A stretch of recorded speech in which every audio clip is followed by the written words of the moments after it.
Poor nurse couldn't afford a dress. Then her patient's father, a single-dad CEO millionaire, asked, "Will you be my first date?" The monitor beeped in uneven pulses, echoing the tension inside the room.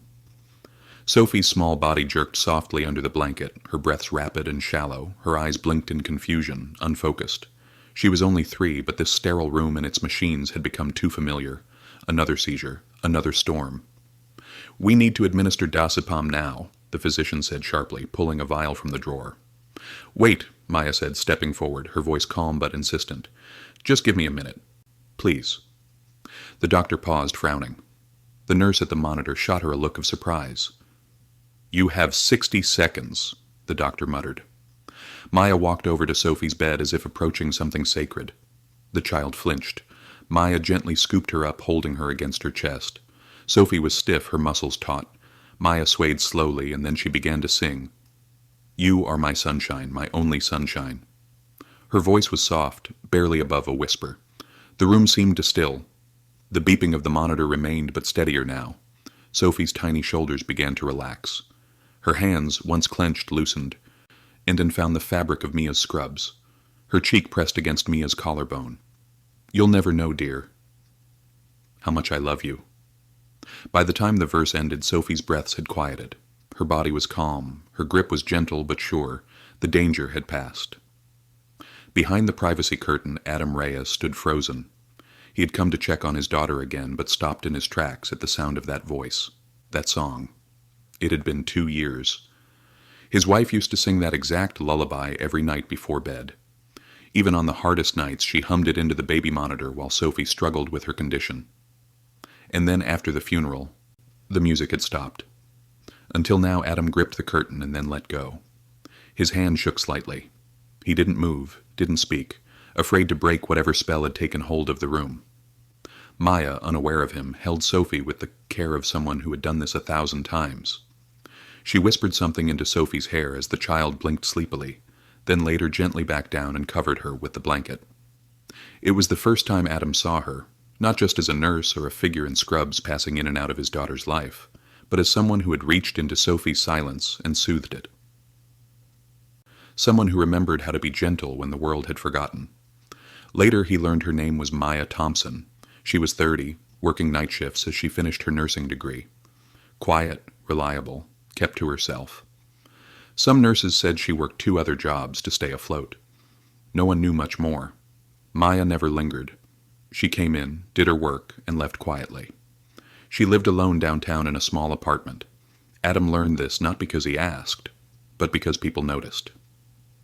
Maya was the kind of person who disappeared into the background unless someone needed help. Then suddenly she was the only one who mattered. For the last 3 months, Maya had been assigned to Sophie's wing. It hadn't been deliberate, just a scheduling change. But something had shifted. After Sophie's mother passed, the little girl stopped speaking. Her words just disappeared. Though she could hear, though she could understand, Sophie never responded. She didn't cry, didn't laugh. The only thing that soothed her was familiarity, routine, quiet, dim lights. Even Adam had to speak to her gently, as if she might shatter. But that night when Maya sang, Sophie had reached out, and for the first time in 2 years, she held on. Adam ran a small chain of bookstores across the state. After losing his wife, he stepped back, handing over day-to-day operations. He buried himself in routine, same as Sophie. He had no room for anything else. Grief didn't leave space for hope, and yet in that hospital room he had felt something stir. Not love, not quite. Something quieter, something like breath. Hope. He watched Maya turn to speak to the doctor, still unaware of the impact she'd made. Adam backed away slowly and stepped into the hallway, the white lights humming softly overhead. Nurses passed, voices hushed, but to Adam, everything felt different now. He had watched a stranger walk into his daughter's storm and calm it. No fanfare, no reward, just kindness. He didn't know her yet. Not her history. Her reasons for the quiet way she moved through the world. But he knew one thing. He wanted to. And if this quiet beginning stirs something in you, too. Don't forget to tap the hype button. Some stories deserve to be heard, especially the ones that begin with a whisper. The morning started like any other. Gray sky, the sharp smell of early rain, and a bus that was 10 minutes late. Maya stood at the curb in her scrubs, holding a paper cup of coffee that had already gone lukewarm. Her backpack felt heavier than usual, not from books but from fatigue. 2 jobs, full-time coursework, and the emotional weight of caring for children like Sophie did not exactly leave room to breathe. She was crossing the last intersection before the hospital when a car turning too fast on a yellow light clipped the edge of her backpack. The jolt knocked her sideways. She caught herself with her palms against the pavement, scraping her knee, coffee splashing across the sidewalk. The driver didn't even stop. A man in a suit glanced at her from across the street, but kept walking. Typical, Maya thought. She got up slowly, brushed dirt off her hands, and limped to the staff entrance of the pediatric wing. Arriving 5 minutes before her shift started, no one noticed the slight drag in her right leg as she moved through the hallway. She didn't tell anyone. What was the point? This was just life. You kept walking. The shift was busy. Sophie had a restless morning, refusing breakfast and curling into herself when the physical therapist arrived. Maya spent extra time coaxing her out of bed, offering a lavender-scented cloth, softly narrating each step of the morning routine. At one point, Sophie's toy elephant rolled under the bed. Maya crouched down to retrieve it, her knees stiff, a quiet hiss escaping her lips as she straightened up. Unbeknownst to her, Adam had been watching from the doorway, his arms crossed. He did not speak, did not ask. He just stood there for a moment, then turned and walked away. Maya tucked the elephant under Sophie's arm and continued as if nothing happened. By the end of the shift, her body felt like stone. She didn't realize how deep the bruise had formed under her scrubs. She headed to the break room to retrieve her things, opened her locker with a sigh, and froze. Inside, resting on the folded edge of her spare jacket, was a small clear bag. It contained a box of pain relief gel, 2 packets of medicated plasters, and a roll of compression wrap. Taped to the side was a piece of paper torn from a notepad, with a single sentence written in careful handwriting. "Take care. Someone is watching." There was no name, no initials, just the words. Maya stared at the note for a long moment. A quiet warmth stirred in her chest. Confusion, gratitude, and something else she could not name. She looked around the empty break room, half expecting someone to jump out and claim it was a joke. No one came. Later, she asked a few nurses casually if someone had been in her locker. They all shook their heads. A few raised eyebrows. One joked about having a secret admirer. Maya just smiled politely and tucked the note into her pocket. That night she sat in her apartment, the lights low, Sophie's patient chart open beside her textbooks, but her mind wasn't on the dosage tables. She kept thinking about the pain relief gel in her bag, about the careful way the items had been chosen, nothing over the counter or random, all appropriate for soft tissue trauma. Someone had noticed her limp. Someone had cared enough not to ask questions. Someone had wanted her to feel seen without feeling embarrassed. It was such a small thing. But sometimes small things come like rain after a drought. Sometimes it's just right. She lay down that night with her hand resting over her leg, not from pain anymore, but from thought. In another room, Adam sat at the edge of a chair beside Sophie's bed, watching his daughter breathe steadily in sleep. The lullaby from the night before still echoed in his memory, softer than sound, but louder than silence. He remembered the way Maya had winced when she knelt, how she had said nothing, still focused on Sophie. Oh, he did not write the note for recognition. He did not expect her to know it was him. It was just something he could do. That was all. But he did not sleep easily that night because kindness when given without name has a strange way of echoing back. The call came just after lunch. Maya was washing her hands at the nurse's station when her name echoed from the intercom. Maya Thompson to the administrative office immediately. The tone was sharp. Final. A few heads turned. She dried her hands slowly, willing herself to stay calm. But by the time she reached the elevator, her palms were damp again, this time from nerves. Inside the office, the air felt too still. Dr. Kelman sat behind his desk, a senior administrator beside him, arms folded. A file lay open, a report clipped to the top. "Maya," Kelman began, "the blood panel results from Sophie Reyes's case last Tuesday. Where are they?" Maya's stomach dropped. "They were sent to the lab. I triple-checked the forms. They were logged in, the administrator cut in, but the vials were never received. You were the last in the chain of custody." Her voice caught. "That was the night Sophie had a seizure. I remember rushing in to help. I put the vials in the transport box, but the words sounded thin in the silence. Kelman closed the folder. Until this is resolved, we're placing you on temporary suspension. The room tilted. She opened her mouth, but only managed. Please, I didn't misplace anything. Kelman gave a short nod toward the door. That evening, Adam stood at the end of the pediatric hallway, frowning. A different nurse was tending to Sophie. When he asked about Maya, the answers were vague. Q's not on shift today. Probably a swap, but a young tech whispered something else. There's a situation with a lost lab sample. She might be suspended. Adam remembered that night clearly. Sophie had seized badly. Maya had barely left her side. There was no way she'd neglected protocol. He made 2 calls, one to security, one to someone in records. The next morning, Maya sat in her apartment, her work badge tucked away, trying to calculate how long she could last without a paycheck. Her phone buzzed. A message from Dr. Kelman's assistant. Please report to office. Matter resolved. She returned, shoulders tense. We reviewed the footage, the administrator said. It shows you handing off the box to a lab tech at 6:42 p.m. I told you, Maya whispered. The tech failed to log it properly. You're reinstated. She nodded slowly. Who reviewed the footage? The administrator hesitated. Mr. Reyes. He personally requested access and found the timestamp. Her breath caught. Back in the pediatric wing that afternoon, Maya stepped into Sophie's room. The little girl lit up, arms outstretched, no longer shy or afraid. Maya knelt beside her, hugging her gently. Adam stood by the window, looking tired. Their eyes met, and something unspoken passed between them. She rose, walked over. You didn't have to do that. I know, he said softly. But you did. He shrugged. You were doing your job, taking care of my daughter. Someone had to speak up. Why help me? She asked. Adam glanced away, then back. Because someone needed to. Maya didn't answer. But back at the nurse's station, she pulled a folded note from her pocket and quietly scribbled on the back of a supply slip. Maybe not everyone sees me as a shadow.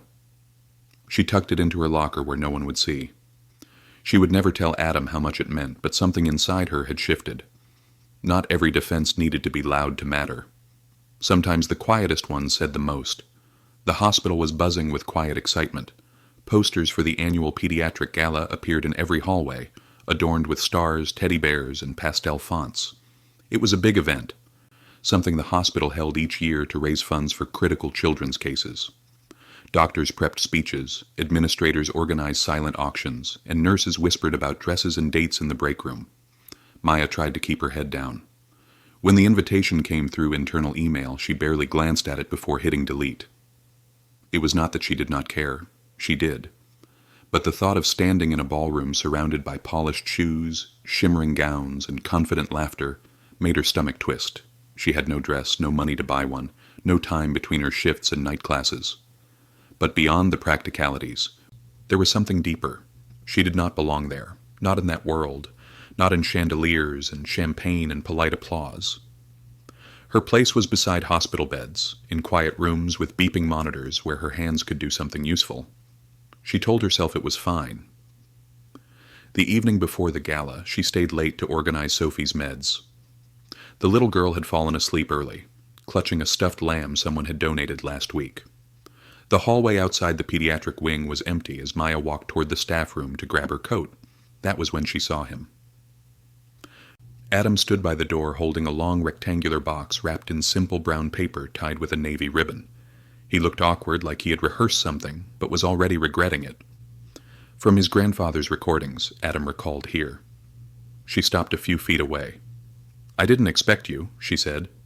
He hesitated. I know this is last minute and probably presumptuous. She raised an eyebrow gently. I heard you're not going to the gala, he continued, and that's perfectly okay. I just thought if you changed your mind. He held out the box.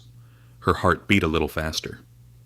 I hope you don't take this the wrong way, he said, lowering his voice, but I saw this and thought it might suit you. It's simple, and I know I'm not someone who does this often. There was a pause. Then he added quietly, Will you be my first date? In a long time. Maya blinked, caught completely off guard. He was serious, not charming, not coy, just sincere, nervous even. She took the box, her fingers brushing his, just for a moment. The warmth startled her more than she expected. He didn't wait for an answer. "No pressure," he said softly. "Just think about it." And then he turned and left. Back in her room, she sat on the edge of her bed, staring at the box for a long time before untying the ribbon. Inside was a deep sapphire dress folded neatly in white tissue. It was elegant but understated, the kind of dress someone might wear to a quiet, meaningful celebration. No sequins, no dramatic cut, just a soft drape, a gentle neckline, and a kind of quiet strength in the stitching. The she held it up against her. It looked perfect, suspiciously perfect. She stepped into it carefully, pulling it over her shoulders and standing in front of the mirror. It fit like it had been made for her. That was when she noticed the note tucked into the corner of the box. A small card handwritten in a firm, slanted style. She never got the chance to wear it. I thought, maybe now is the right time for it to live. Maya's breath caught him. She folded the card slowly, pressing her fingers into the crease. Of course, the dress was not just a dress. It had a story, a memory, a weight. It had belonged to Adam's wife. Suddenly, the perfect fit no longer felt like a compliment. It felt like a ghost. Maya sat down heavily on the edge of the bed, still wearing the dress. Her reflection stared back at her from the mirror, elegant, composed, and entirely unsure of who she was anymore. The dress was beautiful, but she could not help feeling like she was borrowing someone else's place. The grand ballroom shimmered under crystal chandeliers, casting golden light over tables dressed in white linen and polished silverware. The hospital's annual gala was in full swing. Glasses clinked, conversations hummed, and soft music floated through the room like warm perfume. Maya stood near the entrance, frozen for a moment. The second she stepped in, something shifted. Not a real hush, but a perceptible change in the air, as if her presence had tilted the room's focus. She could feel the eyes, curious, surprised, some warm, some not. In her sapphire gown, her golden hair swept into a soft bun. She was unrecognizable even to herself, not the exhausted pediatric nurse in sensible shoes and worn scrubs. Tonight she felt like a borrowed version of someone else, someone who belonged here. A few guests offered polite compliments. "You look lovely. Didn't even recognize you." She smiled, nodded, kept walking. Then, as she neared the refreshment table, she heard it. "Isn't that the dress? What do you mean from his wife?" "I saw her holding it once. It was for their anniversary. Gayla, she died that fall." A pause. "I didn't realize he kept it, and now it's on her." Did he seriously give that to a nurse? That's bold. H looks great, but still, who does that? Dressing the new girl in the last one's memory. God, that gives me chills. No offense, but isn't it a little sad? She's sweet, but maybe just a stand-in. They didn't know she was near. Or maybe they didn't care. The room didn't dim, but Maya felt like it had. Her chest tightened. She turned away, gripping the back of a nearby chair to steady herself. Her fingers dug into the fabric. She hadn't wanted to come. She'd told herself she wasn't ready, that she didn't belong. And now strangers had voiced the exact fear she had tried to silence. She wasn't the woman Adam had once loved, and she never would be. The dress didn't just fit her body, it fit someone else's memory. And suddenly she couldn't tell if that had been the intention all along. She slipped away before dessert. No goodbyes, just the echo of her heels on the hallway tile. The quiet outside felt better than the storm inside her chest. Back home, she didn't change. She stood in front of the mirror in her small apartment, coat on the floor, dress still clinging, like a question she didn't want to ask. The woman looking back at her was elegant and entirely unfamiliar. She stared at her reflection, then whispered, "You weren't chosen because you're you. You were chosen because you fit a space someone else left behind." Her throat tightened. Anger flickered. Not at herself, for believing even for a moment that she belonged in that ballroom, that she could be someone's first date again. Then came the guilt, the thought that she had stepped into a sacred memory without realizing it. And maybe that meant she didn't belong there at all. She unzipped the dress carefully, folded it gently, and slid the box beneath her bed. The next morning she called the hospital and requested a shift reassignment. No explanation. She replied to Adam's text with a simple, "Thank you for last night." Nothing more. She left the rest unread. For days she moved quietly through the pediatric wing, avoiding his path, clinging to routine, charts, meds, numbers. Data was easier than feelings. But she missed Sophie's laugh. Adam's soft voice, the lightness in her chest when she was around them. Like, maybe, just maybe, she could start again. Still, every time she considered going back, she heard those voices. You're just a replacement. You fit the memory. You're not her. So she stayed away, because if she let herself feel everything, the fall would hurt more. And deep beneath it all, a wound she had never dared name, the guilt from her sister's death, still whispered to her that love was dangerous, because loving people meant you might lose them. And Maya Thompson wasn't sure she could survive losing again. The hospital hallways were quieter than usual, the kind of quiet that came only at the end of a long, cold year. Outside the windows, the world was preparing for fireworks and midnight kisses. Inside, Maya was just finishing her shift, tugging her coat from the back of the break-room chair and rubbing tired eyes. She was halfway to the exit when a nurse from pediatrics came rushing down the hall. Maya, room 417. Sophie's having a seizure, a bad one. The words hit like a slap. Maya dropped her coat and ran. By the time she reached the room, chaos had already taken hold. The night doctor was prepping a sedative, monitors blaring erratically. Sophie's small body arched, trembling uncontrollably, her face pale and slick with sweat. Adam stood in the corner, frozen, hands clenched and shaking. His eyes found Ma's the second she entered. No one told her what to do.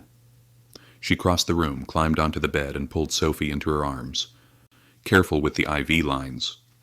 The child's body was stiff and jerking, but Maya held her close, shielding her. She whispered something, then louder. "You are my sunshine, my only sunshine." The same lullaby again and again, her voice cracking but steady. "You make me happy when skies are gray." The tremors slowed. Sophie's breathing evened out, hitching through soft sobs. Her fingers gripped Mia's scrub top. Her forehead pressed against Mia's collarbone. The alarms dulled. The doctor stepped in and administered the sedative. The crisis passed, but nothing broke the stillness of that moment. Maya rocking gently, singing through tears, and the little girl who had once never spoken, now whimpering softly in her arms. Adam collapsed to the floor. He slid down the wall, legs splued, hands over his face. The room emptied slowly, but his storm had just begun. When everything calmed, Maya lowered herself beside him, still holding Sophie. "I thought I lost her," he whispered. "You didn't," Maya replied softly. "I've never been that afraid in my life," his voice broke. "Not even when they told me my wife wouldn't make it. She didn't speak. Her presence was quiet, grounding, and I've never," he hesitated, "I've never seen anyone walk into something that terrifying and make it look like love." He looked at her, glassy-eyed but sure. "I'm not good at this, starting over, knowing what's right. But what you did for her, for me, I can't ignore that." She blinked, stunned.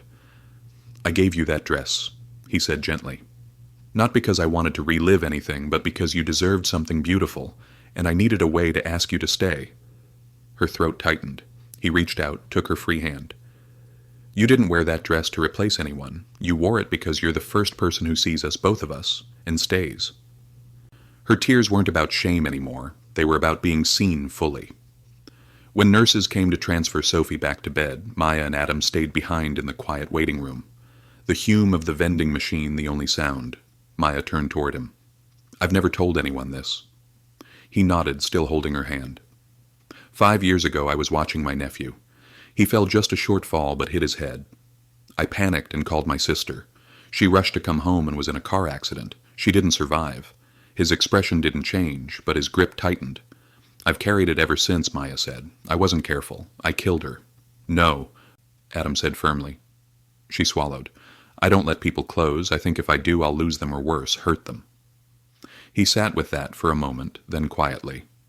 "We don't get to choose how our past ends." She looked up. "But we do get to choose how the next part begins." She tried to speak, but no words came, just a shaky breath. He leaned closer, rested his forehead gently against hers. "I want my next part to begin with you." And as fireworks cracked far beyond the hospital walls, Maya didn't run. She didn't doubt. She let herself be held. The smell of old paper and fresh paint filled the back corner of Reyes & Co.'s bookstore. It had once been a forgotten space used for storage, stacked with unopened boxes and worn-out displays. But now, sunlight pulled on the freshly laid rugs, illuminating a low shelf filled with books wrapped in soft covers. Stuffed animals perched beside reading pillows. In the center, a sign carved by hand in warm wood letters read, "The Sunshine Room." It was Maya's idea, but it was Adam's heart that brought it to life. After New Year's, after that long night in the hospital, something in both of them had shifted. There were no grand declarations, no promises too big to hold, just quiet understanding. Adam stopped pretending he didn't watch her walk into the pediatric wing each morning. Maya stopped pretending she didn't wait for Sophie's giggle echoing down the hallway. So when Adam asked weeks later if she might help him build a space for children recovering from long hospital stays, a space of calm, of color, of story, she said yes without hesitation. "I wanted to feel safe," he had said, "like a place where someone could find a little bit of magic, even if they're still scared." Maya smiled and wrote down the first word that came to mind. Sunshine. They worked side by side. Maya picked books about kindness and quiet courage. Stories that didn't shy away from fear, but always ended in light. Adam arranged shelves low enough for tiny hands to reach. When they disagreed, they laughed. When they agreed, they built. The room opened on a quiet Thursday afternoon. No ribbon cutting, no press release. Just Maya standing in the doorway, watching Sophie toddle into the center of the room with wide eyes.